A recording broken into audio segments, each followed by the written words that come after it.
Glória a Deus. Cumprimenta a igreja com a paz do Senhor. 1 Samuel 10, 25. E declarou Samuel ao povo o direito do reino. Escreveu num livro e pô-lo perante o Senhor. Então despediu Samuel a todo o povo, cada um para a sua casa. Irmãos, em poucas palavras, eu li com os irmãos aqui, vou até reler novamente, gostaria que os irmãos mantessem a Bíblia aberta. 1 Samuel 11, 25, que nos diz assim, 10, 25, Deus abençoe, primo Joaquim. E declarou Samuel ao povo o direito do reino, e escreveu num livro, e pôs perante o Senhor. Então despediu Samuel a todo o povo, cada um para a sua casa. Você vai ver que o profeta Samuel, ele vai passar para o povo o direito do reino. O direito do reino. Sabe aquela pessoa que diz assim, está conversando com a outra? Aí ela diz assim, eu estou sendo injustiçada lá na empresa, estão fazendo assim, assim comigo. Aí alguém diz assim, rapaz, busca os seus direitos. Quem já ouviu isso? Quem já passou por isso? Você tem os seus direitos, rapaz, busca seus direitos. Só que a palavra do Senhor vai dizer que Samuel agora vai declarar ao povo o direito do reino. E na Bíblia, quando nós lemos a palavra do Senhor, nós entendemos que há dois tipos de reino. Amém? Amém, igreja? Amém. Que bom, participa conosco. Abra sua Bíblia lá em Colossenses, capítulo de número 1. Colossenses, capítulo de número 1. A Bíblia vai nos dizer a respeito de dois reinos. E nós queremos nesta noite falar um pouquinho deles. Colossenses capítulo de número 1, o verso de número 12 e o verso de número 13 também. Glória a Deus. Colossenses capítulo 1, verso 12 e 13. Quem encontrou diz amém. Nos diz assim a palavra: dando graça ao Pai, que nos fez idôneos para participar da herança dos santos na... Isto, ao 13, o qual nos tirou da potestade das trevas e nos transportou para o reino, olha o reino aí, do seu Filho, do seu amor. Então dá para nós entendermos aqui que existe dois tipos de reino. Qual reino? O reino da luz, do Filho de Deus, e também o reino das trevas. Esses dois tipos de reino. Só que volta aí alguns livros, no livro de Gálatas, capítulo de número 5, glória a Deus, está bem pertinho aí da onde a gente leu, Gálatas capítulo 5, bendito é o nome do Senhor, Gálatas capítulo 5, verso 17, quem encontrou diz amém. Nos diz assim: porque a carne cobiça contra o espírito, e o espírito contra a carne, e estes se opõem um ao outro, para que não façais as coisas que quereis. Preste atenção, volta a sua atenção aqui para o altar. Então este reino que Samuel vai declarar ao povo, irmã Paloma, dentro desse contexto, dessa visão que o Senhor nos deu, dessa revelação, há dois reinos, o reino da luz e o reino das trevas. Só que Paulo vai escrever aos Gálatas que este reino do espírito e o reino da carne, eles se opõem uns aos outros. Pastor Zé Maria, não tem como esses dois reinos andar de mão dada. Não tem como. Quando você vê Gálatas aqui 5, você vai lendo, fala sobre os frutos do Espírito e os frutos da carne, há uma diferença muito grande um dos outros. Então, nós precisamos escolher aqui hoje qual reino que nós vamos querer servir. Nós precisamos tomar essa decisão aqui hoje. Este reino, você precisa tomar essa decisão aqui hoje.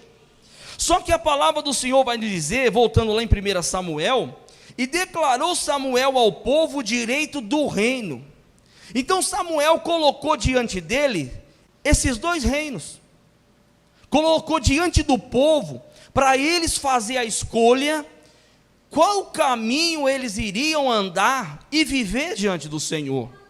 Só que o versículo continua dizendo o seguinte: e escreveu num livro, e pô-lo perante o Senhor. Segura um pouquinho só. Quando você vai lá para Êxodo, não precisa abrir não, o Senhor vai dizer assim para o povo, vai dizer para Moisés, corrigindo: Moisés, sobe ao monte, porque eu vou te dar as tábuas dos mandamentos, que era a direção e como o povo deveria viver diante do Senhor. Sim ou não? Sim. Eram os mandamentos do Senhor. E quando você olha as duas tábuas, eu lembro quando eu era pequeno, né, irmã Regiane? Não parece dois livros? Um livro aberto? Não parece aquelas duas tábuas? Quando Samuel vai dizer o seguinte, e escreveu num livro, que livro é esse? É a palavra de Deus. Quando você escolhe este reino, você tem agora um livro para orientar você a caminhar diante da presença do Senhor. Quer ver mais? 2 Coríntios capítulo 3. Nós vamos ler alguns versículos aqui e os irmãos vão entender o que o Senhor colocou no meu coração nesta tarde. 2 Coríntios capítulo 3 e verso 3. Mas que livro é esse? Ô Jesus, sumiu aqui. Tem hora que some os livros na Bíblia, irmão, é uma luta. Achei aqui. 2 Coríntios capítulo 3, verso 3. Quem encontrou diz amém. Olha o que ele vai dizer, vamos ler junto. 3:3. Vós sois a nossa carta, escrita em nossos corações. É o verso 2, irmãos. Vós sois a nossa carta, escrita em nossos corações, conhecida e lida por todos os homens. Segura um pouquinho. Quando você recebe este reino, você se torna uma carta aberta diante dessa sociedade. Como assim? Você está andando na rua, o presbítero Antônio está andando, alguém vai olhar para a carta chamada presbítero Antônio Pimenta e vai dizer, ali vai um servo de Deus, porque eu vejo algo de Deus na vida daquele homem. Agora, tem situação que você está caminhando na rua, você encontra com uma pessoa, dá até arrepio, mano. Porque você olha para a pessoa, você vê alguma coisa ruim nela. O que é isso? É o reino que ela escolheu, é o reino das trevas. Mas aquele que anda no reino da luz, ele é diferente. Ele é uma carta lida e é uma carta desejada.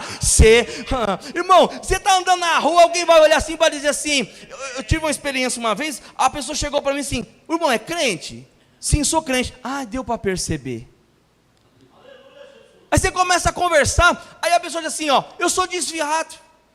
Um dia eu também fui crente, mas o meu desejo, irmão Diogo, era tanto voltar para a igreja, mas eu não tenho mais força. Ela optou pelo reino das trevas, mas aquele que um dia conheceu o reino de Deus, conheceu o reino da luz, a alma dele deseja as coisas do Senhor. Olha o verso 3, porque já é manifesto que vós sois a carta de Cristo, ministrada por nós, e escrita não com tinta, mas com o Espírito de Deus vivo, não em tábuas de pedra, mas nas tábuas de carne do teu coração. Quando Samuel diz assim, ó, e declarou ao povo o reino, ele está dizendo, escolhe hoje, quem você quer andar, qual reino que você quer andar, o reino das trevas ou o reino da luz? Aí você vai propor no teu coração este reino para viver diante do Senhor. Só o que me chama a atenção, vamos voltar lá em 1 Samuel, capítulo, que ele vai dizer o seguinte, ó, e declarou Samuel ao povo direito do... Aqui uma parte fantástica desse versículo, Ele vai dizer o seguinte, esmiuçar isso aqui para os irmãos entenderem. Ele recebeu o direito do reino, fez a sua escolha, cravou no seu coração aquilo que ele decidiu. Só que nós não ficamos na igreja o dia inteiro aqui dentro.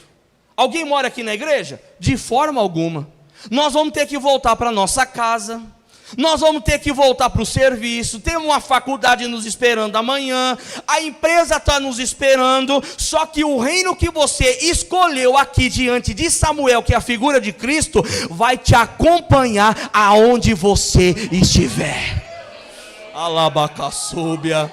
Você escolheu o reino tem um porém, tem pessoa que diz assim, irmã Paloma, ela vai dizer assim, ó, moça, é tão bom estar na igreja, Presbítero Joaquim, eu sinto paz, mas na hora que eu chego na minha casa, é uma depressão, é uma angústia, eu não tenho paz na minha casa. Sabe por quê? Porque este lugar aqui é o reino de paz, é o reino de alegria, é o reino de amor da parte do Senhor. Mas se você não tomar uma posição aqui diante do Senhor, quando você chegar lá na tua casa, no reino de treva, você não consegue ter paz, você não consegue dormir em paz, vai ter que tomar remédio para dormir, a depressão, o inimigo vai fazer morada na tua casa. Por quê? Porque a tua casa é uma casa de um reino que não é da parte do Senhor. Mas se nós tomarmos uma decisão aqui hoje, este reino que você está aqui hoje, sentindo a graça de Deus, a presença de Deus, ele vai acompanhar você até a sua casa, até o teu serviço, até o teu local de trabalho, e alguém vai ver uma carta escrita diante da presença do Senhor. Tem um porém, este reino me acompanha. A gente sente a presença do Senhor aqui, irmão José Augusto, só que quando eu chego lá em casa, o reino também está lá na minha casa. Aleluia.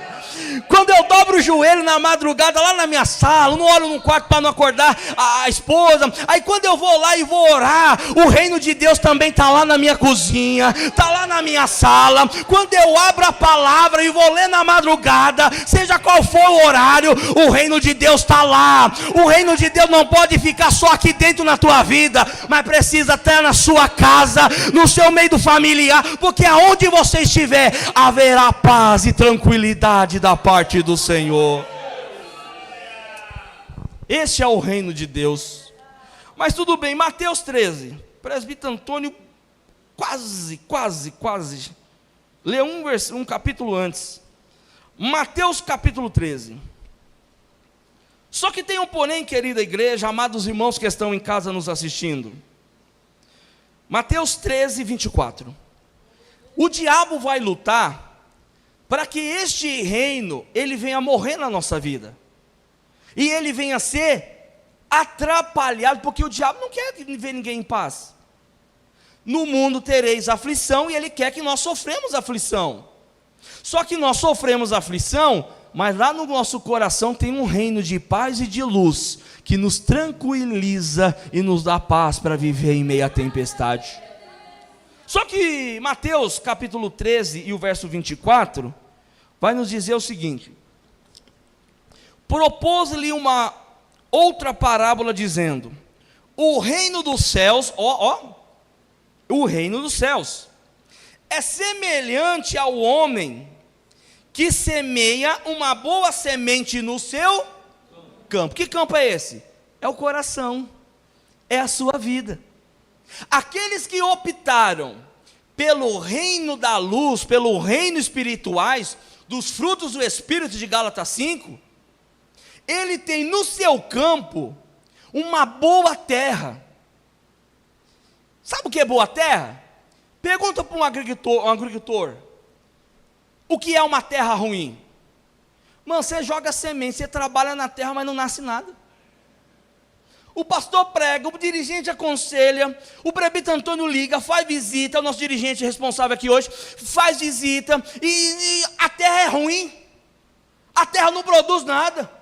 A chuva desce, a glória manifesta, mas a terra dura, empedrada, a chuva bate e ela escorre, ela não penetra na terra. Aí ele está dizendo o seguinte, mas o reino de Deus é semelhante ao homem que semeia uma boa semente no teu campo. Que semente é essa? É a semente da palavra do Senhor. é a semente da palavra. Segura um pouquinho aqui, deixa eu trabalhar um pouquinho isso aqui, cavar, porque tem água para nós bebermos aqui. Eu estava vendo um vídeo esses dias, o senhor tinha dado uma mensagem, a gente nasceu na cidade, irmão, não tem muito conhecimento de campo, de plantação. Então, o pouco que a gente sabe, a gente vai para o YouTube, o nosso companheiro de estudo. Quando eu cheguei lá, aí o rapaz falou assim, eu vou explicar para você qual é a diferença do trigo e do joio. Aí ele catou o joio, esfregou assim as duas mãos, levantou e o vento levou, não sobrou nada na mão dele. Fala de algo passageiro. Aí ele falou, agora deixa eu te mostrar a diferença do trigo. Ele catou o trigo, deu uma esfregada e levantou, a palha foi embora, mas a semente ficou. Aí o Senhor vai dizer o seguinte, passará os céus e a terra, mas a semente chamada palavra, essa não muda, essa não passa, e ela permanece até a volta do Senhor. Porque tem gente que não consegue estruturar na igreja, a vida espiritual fica patinando, não consegue andar. Por quê? Porque a terra é ruim. Mas se você trabalhar essa terra e optar pelo reino da luz, o Senhor vai colocar a semente da palavra no teu coração. Você vai fazer a diferença lá na tua casa, no meio da tua família. Só que tem um porém, irmão. O Senhor vai dizer o seguinte, vigiai, orai e vigiai. Porque Pedro vai dizer o seguinte, porque tem um adversário que ele nos rodeia procurando meios e oportunidades para acabar. Em nome de Jesus, ele vai cair por terra. Toda investida do diabo contra mim e tua vida, contra a tua casa, o Senhor põe por terra nesta noite, em nome de Jesus. Olha o verso 25 de Mateus 13, 24.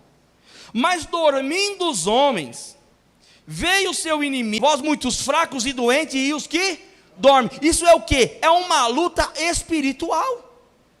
Porque ali está falando de comunhão com o corpo, de comunhão com o Senhor. Agora aquela terra boa, ela está no reino de luz, a terra é boa, o trigo está lá, mas isso não isenta nós de sermos tentados pelo diabo em momento nenhum. Aí tem crente super-homem, mulher maravilha, diz assim, eu sou crente, estou há muitos anos na igreja, e aqui no diabo não tem vez, porque eu tenho experiência. Irmão, experiência não é tudo não. O que faz nós resistirmos ao laço do diabo é a presença do Espírito Santo, e é a permanência e a perseverança do Senhor. Aí ele vai dizer o seguinte, mas dormindo o homem, cochilou o homem, veio o seu inimigo e semeou joio no meio do trigo e retirou. Só que o joio ele cresce reto, ele se acha grande, a cama está tão gostosa, eu tenho ensaio, eu preciso ir no ensaio hoje. Não, fique força para que o Espírito de Deus fortaleça sobre as nossas vidas. Só que tem um porém. Ele lança a semente e retirou-se, foi embora. Pastor Zé Maria, foi embora. A semente ficou lá. No outro dia o homem levantou, hoje eu vou para a igreja, hoje é culto de Santa Ceia, pôs o terno, acordou 7h30, tomou um banho. Quando faltava 8:45, ele chegou, entrou aqui, cultuou, tomou Santa Ceia, cantou na mocidade, pregou, fez tudo. Só que a semente está lançada no coração. Você não consegue ver os frutos imediatamente. O negócio demanda tempo. Irmão, o diabo não tem pressa para derrubar nós, não. Ele lança uma semente aqui, lança uma semente amanhã, passa anos, aquilo vai crescendo no teu coração, a gente não vai vendo. Aí daqui a pouco nós não ora mais, não jejua mais. O pastor prega e diz, mas não precisa de tudo isso. O que é isso? A semente do mal foi lançada no nosso coração. Quando ela começa a dar sinais de vida, olha o verso 26. E quando a erva cresceu e frutificou, apareceu também o joio. 27. E os servos do pai de família, indo ter com ele, lhe disseram, Senhor, não semeaste tu no teu campo boa semente? Por que também tem joio? Segura um pouquinho. É aquelas pessoas de Agnaldinho que chegam assim e dizem assim, mas eu estou na igreja há tanto tempo, eu sou obreiro, eu estou todo dia na igreja, eu tenho oportunidade, eu faço isso, eu faço aquilo, mas por que eu estou passando essa luta? Porque parece que as coisas não andam.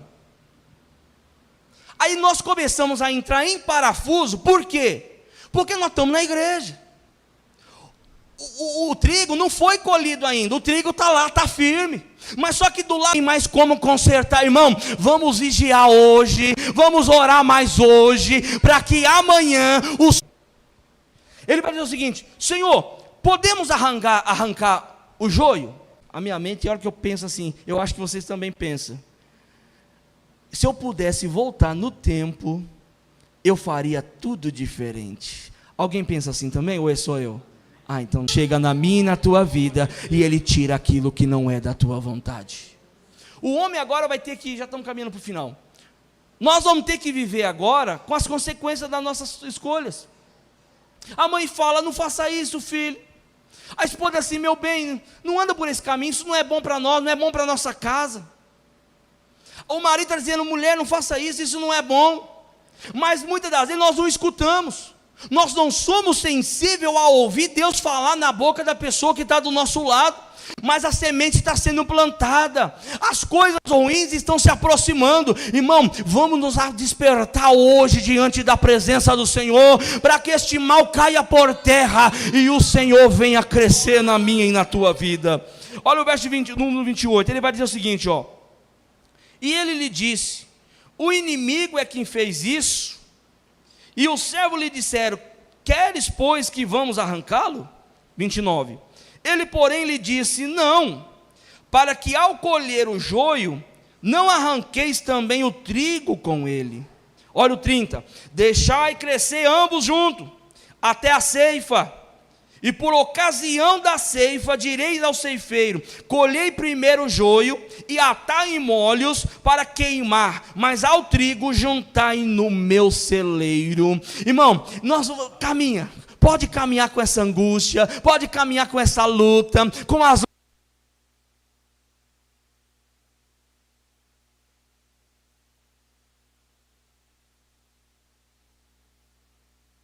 essas lágrimas, elas serão cessadas. A dor que você carrega hoje do corpo, um dia ela vai se acabar. Por quê? Porque a natureza de Deus vai ter espaço por completo para se manifestar sobre a minha e sobre a tua vida.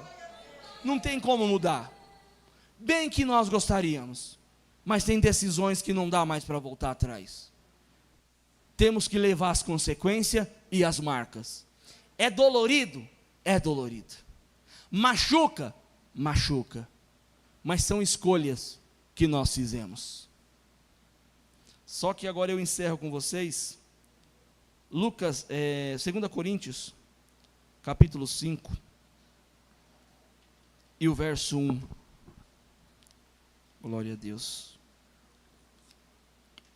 Bendito é o nome do Senhor. 2 Coríntios, capítulo 5, verso 1. Quem encontrou diz amém. Ele vai dizer o seguinte: porque sabemos que se a nossa casa terrestre, falando desse corpo aqui, desse tabernáculo se desfizer, temos de Deus um edifício, uma casa, não feita por mãos, eterna nos céus. Ou verso 2: e por isso também gememos, desejando ser revestidos da nossa habitação, que é da terra, dos céus. O que eu vejo com isso? Erramos, pecamos, só que agora nós vamos ter que pagar o preço. Qual é o preço? Vamos ter que chorar, vamos ter que gemer, nós vamos ter que levantar na madrugada para buscar a presença de Deus, para que o reino das trevas não cresça na nossa vida. Nós vamos ter que ler a palavra. E você acha que é fácil orar? É fácil jejuar?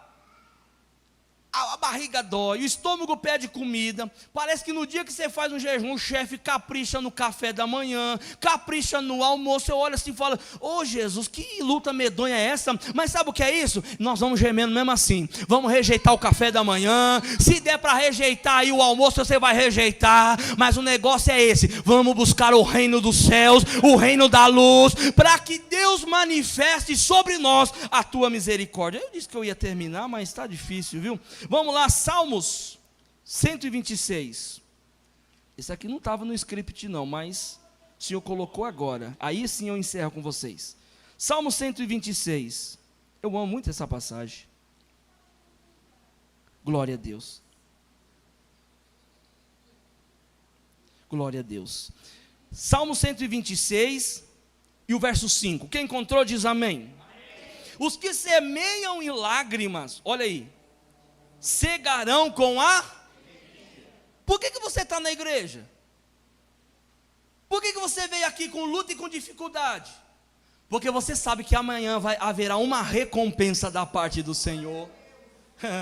Você está aqui chorando, gemendo, mas você está dizendo o seguinte: mas é passageiro, esse negócio vai acabar, essa dor, essa angústia, essa decepção vai acabar, o Senhor vai fazer alguma coisa por nós, aleluia, alabacaçúbia.